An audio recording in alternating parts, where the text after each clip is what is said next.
Welcome back to our whimsical wonderland of historical what-ifs. Today we're exploring an America where the taps never turned back on, a prohibition that never ended. Imagine a world where the roaring 20s biggest buzzkill never buzzed off. Strap in, it's going to be a quirky ride through a land where every happy hour is dry as dust. It all kicked off in 1920 when America clamped down on cocktails and spirits with the 18th Amendment. Overnight, the nation's motto might as well have been, just say no to alcohol. This wasn't just a policy shift. It was a societal upheaval, turning basements into breweries and average Joes into bootleggers. This era saw a seismic shift in social gatherings, transforming jovial taverns into teetotal tea rooms, where the strongest brew on offer was a robust black tea. Creative as ever, Americans weren't about to let a law dry out their spirits. Bathtubs brewed more than just soap suds. They bubbled with homemade hooch. Speakeasies sprang up like mushrooms in the shadows, thriving on secrecy and the thrill of the forbidden. Even celebrities like the legendary Babe Ruth allegedly swung into the speakeasy scene, dabbling in the dangerous dance of prohibition defiance. This underground culture brought a sense of camaraderie and rebellion, knitting communities together in a shared secret defiance. Now catapult into 2024 in this alternate universe. The U.S. remains an arid landscape of liquor laws. What waves has this century-long drought made across the fabric of society? First off, bars are out. Jelly bean factories are in. These colorful confectionaries are the new social hotspots where sweetmeats are made over discussions of flavor profiles and the art of bean pairing. Do you prefer fruity or minty? Is the new red or white? The sweetness of these meetings often leads to more lasting connections, as couples bond over their favorite flavors instead of their favorite cocktails.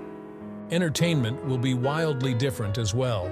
The Super Bowl is an extravaganza of bubblies with ads for Super Seltzer instead of beer.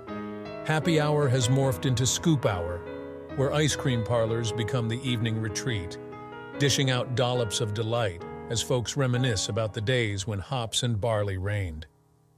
The ritual of watching the game with a cold one has been replaced by toasting with artisanal root beer floats, crafting a new kind of communal excitement. As for the economics, the Treasury's loss from untapped alcohol taxes led to inventive impositions like the yoga mat tax, targeting the wellness wave, and a streaming surcharge, capitalizing on binge watchers. Quirky taxes became the norm, keeping accountants on their toes and taxpayers playfully peeved. Economists frequently debate the impact of these taxes, wondering if the nation might have been wealthier, or at least merrier, with the return of the rum. In a humorous twist, a beard tax was introduced, playfully penalizing the fashionable facial hair that became a symbol of the hipster subculture. With America abstaining, the rest of the world ramped up their revelries. Vineyards in France and breweries in Belgium expanded exponentially, becoming the Napa Valleys and Pilsen Plazas of the planet. International relations had a new undercurrent as countries debated treaties over trade in teetotal territories. This led to a curious form of tourism, where foreigners flocked to the U.S.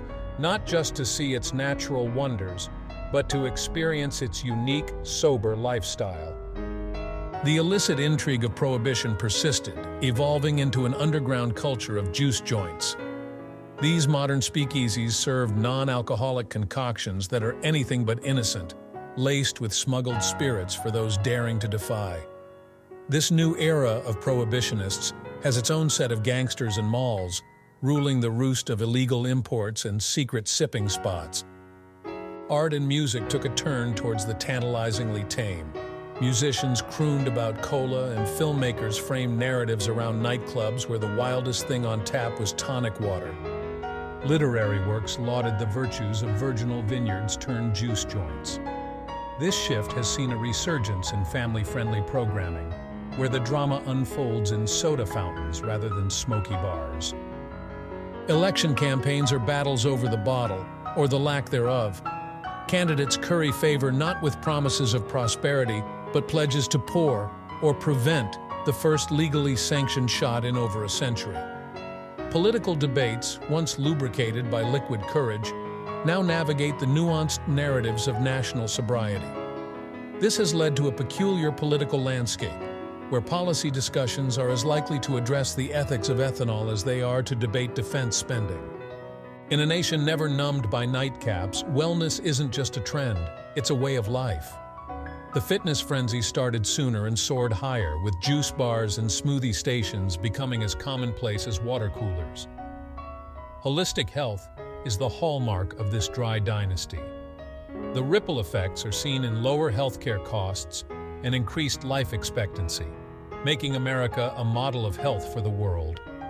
In a world where wine is whispered about like a wistful dream, tech titans turned their talents to tantalizing the taste buds without tipping the scales of legality.